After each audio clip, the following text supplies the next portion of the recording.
After the funeral, my brother took the tools. My sister took the photo albums. I was left with the garage, which meant I was left with everything no one else wanted.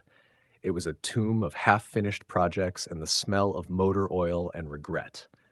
The air was thick with dust and silence. Every corner had something of him: a pair of worn gloves, a cracked mug, a half-used roll of duct tape.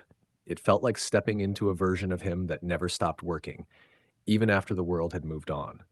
Buried on a high shelf behind a can of dried-out paint was a red Folgers coffee can. It was heavier than it should have been. I pried off the plastic lid, expecting nails or bolts. It was full of stones. Not precious gems, just ordinary palm-sized river rocks. Each one had a date painted on it in my father's meticulous, blocky handwriting. June 7th, 1985, October 22nd, 1991, March 3rd, 2004. I recognized the dates.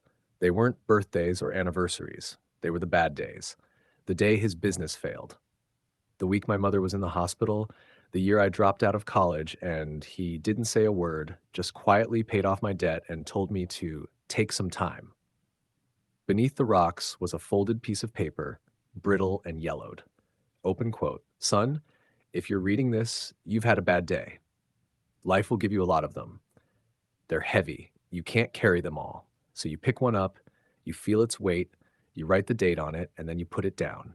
You leave it here. Your burden is real, but it doesn't have to be with you every minute. It's okay to set it down." Close quote. I sat on the cold concrete floor of that dusty garage, a 42-year-old man, and I wept. Not the loud cinematic kind of cry, just the slow, steady kind that comes when you finally understand something too late. I wasn't crying for my father.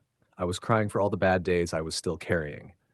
The layoff, the divorce, the diagnosis, all the stones I'd never put down. After a long while, I found a smooth gray rock near the door. I took his old paint pen from the can, shook it, and wrote today's date on it. Then I placed it carefully among the others, pressed the lid back on, and slid the can to the back of the shelf. It didn't make the day better, but it made it lighter. And maybe that's what he was trying to teach me all along.